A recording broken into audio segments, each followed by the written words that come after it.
et notre mise en place. Logo, hymne, slogan, devise, simplement pour dire aux Ivoiriens que nous avons une identité visuelle. Le logo, c'est notre identité visuelle.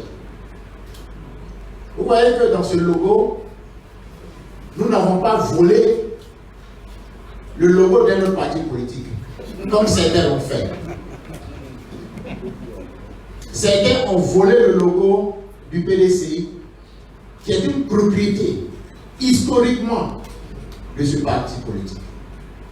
Les premiers députés de Côte d'Ivoire, le 3 décembre 1959, se sont prononcés sur la propriété de l'éléphant, qui est une propriété inaliénable du PDCI. C'est les premiers députés ici, c'est le président Mamadou Coulibaly, que vous avez tous connu comme président du Conseil économique et social, qui était le président porte-parole de la commission des lois, qui a dit l'Assemblée nationale a préféré laisser au PDCI son logo, son symbole, qui est l'éléphant, afin de rappeler les luttes victorieuses du RDA partout en Afrique.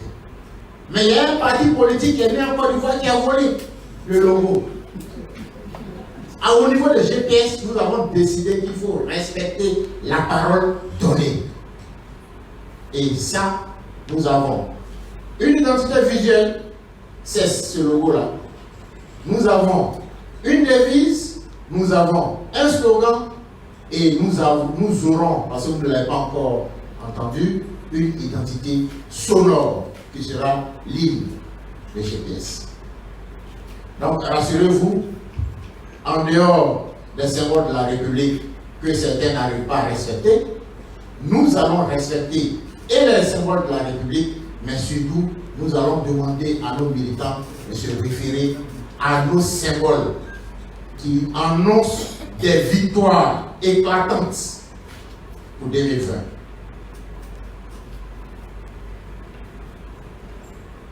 Monsieur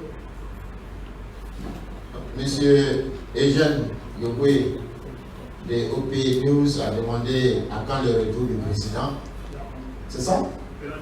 Opéra News, oui, c'est ça, dit OP News. On dit OP News. C'est pas parce que à chaque fois nous sommes informés. Le président viendra. Moi-même, il m'avait dit qu'il venait. Bon, or vous m'avez dit le 9 novembre. Non, attendons. Si le 9 novembre il est là, mais sinon il va venir. Il viendra, rassurez-vous. Vous avez parlé du passeport. Oui, je peux confirmer que les autorités nous ont demandé, nous ont approchés parce que le groupe parlementaire a demandé que M. Soro ait son passeport, que l'entreprise qui édite les passeports ordinaires lui remette son passeport. Et vous conviendrez avec moi que c'est son droit, parce que le passeport, c'est un document de voyage. Nous avons reçu donc la certitude que le passeport allait lui être donné. Donc c'est l'information que je peux vous donner. Les autorités nous ont confirmé qu'elles allaient lui remettre son passeport. Ce n'est pas négociable. M. Bamba Idrissa a dit que est-ce qu'en 12 mois on pourrait réaliser nos objectifs? Oui, en 12 mois nous allons réaliser nos objectifs. Rassurez-vous, en 12 mois nous allons réaliser nos objectifs. L'objectif, c'est qu'au soir du 31 octobre 2020, M. Soro Guéou sera président de la République. Et la victoire de M. Soro va permettre de rompre avec certaines habitudes. Il y aura une rupture. Parce que nous nous engageons pour faire respecter la première passation de charge entre le président sortant et le président nouvellement élu. Monsieur Bamba, vous avez parlé de M. Big Togo. M. Big Togo, c'est lui qui fait les passeports. C'est lui qui estime qu'il ne faut pas remettre à un Ivoirien son passeport. Il a reçu injonction des autorités de remettre le passeport à M. Soro. M. Big Togo qualifie la candidature de notre président de candidature d'hôtel. Mais nous voudrions rappeler à M. Big Togo que le président de la République en cours a été déclaré élu dans un hôtel. Le président de de la République qu'il sert aveuglement a prêté serment dans un hôtel.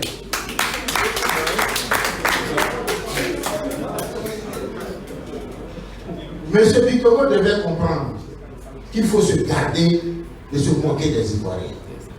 Une question lui a été posée par la presse. A-t-il répondu à la question? La question, c'était son avis sur un avis émis par le président de GPS, à savoir la nouvelle expression croissance appauvrissante. A-t-il répondu à la question? M. Victor Hugo devait savoir que le gouvernement qu'il sert aveuglement a annoncé le 9 octobre dernier des cas de malnutrition au nord. Et ces cas de malnutrition ont été recensés dans 3 départements du nord. Il s'agit du département de Diara, le département de Kong et le département de Kouto. La malnutrition en 2019, vous savez ce que c'est?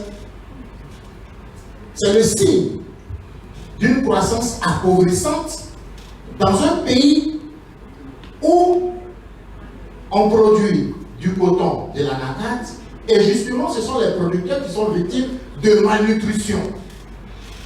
M. Victor Hugo devait se poser cette question et interpeller le gouvernement sur cette croissance appauvrissante. Le jeu de mots, les hôtels, c'est dans un hôtel qu'il a tenu sa conférence. Notez ça et fermons la parenthèse. Fermons la parenthèse et ouvrons-la en lui rappelant que la croissance appauvrissante, ce sont ces parents d'élèves qui, à ce jour, n'ont pas encore scolarisé leurs enfants, faute d'argent. C'est ça, la croissance appauvrissante. Et ce sont ces Ivoiriens-là qui nous envoient, qui nous disent, organisez-vous, nous allons soutenir votre candidat. Et notre candidat, c'est M. Soro qui va faire le gagner.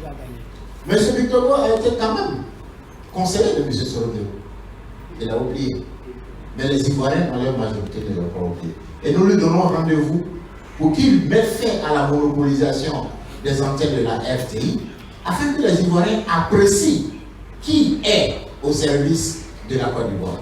Voilà ce que je peux vous dire, mais on me fait observer que j'ai mal fait de dire que c'est Kong, mais que Kong c'est chez le président de la République.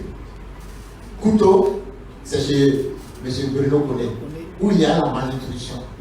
Donc, que M. Victor Hugo aille répondre à la présidence pour dire, on dit qu'il y a malnutrition à Kong et que c'est la conséquence de la croissance appauvrissante. Il y a la malnutrition à Couteau chez M. Bruno Koné, c'est la conséquence de la croissance appauvrissante. Merci beaucoup.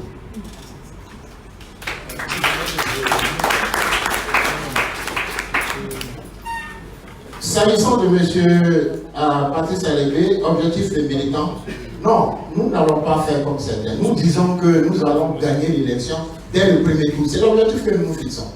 Nous allons gagner cette élection dès le premier tour. Et c'est pourquoi GPS, Mété l'a dit, entend respecter les tests de la République. Les tests de la République, c'est quoi? La Constitution qui interdit la création de partis politiques recroquevillés dans certaines régions. GPS a choisi de mettre toute la Côte d'Ivoire ensemble. Les 70 noms qui ont été élus par Mme Bonifon, c'est des noms qui ont été choisis sur l'ensemble du territoire national au niveau des 31 régions de Côte d'Ivoire. C'est un premier signal que nous donnons. Et les Ivoiriens savent ce qu'il y a derrière. On n'a pas encore dévoilé tout ce monde-là, mais vous ne serez pas déçus. Voilà ce qu'on peut vous dire. Si vous n'avez plus de questions, il n'y a plus de questions. Non, mais il y a quelqu'un qui est là. Donnez le micro. Il est devant vous. Présentez-vous. je me présente, je suis Claude Monsena. Je suis ma toute première expérience journalistique. Je suis à Abidjan TV. J'ai une question.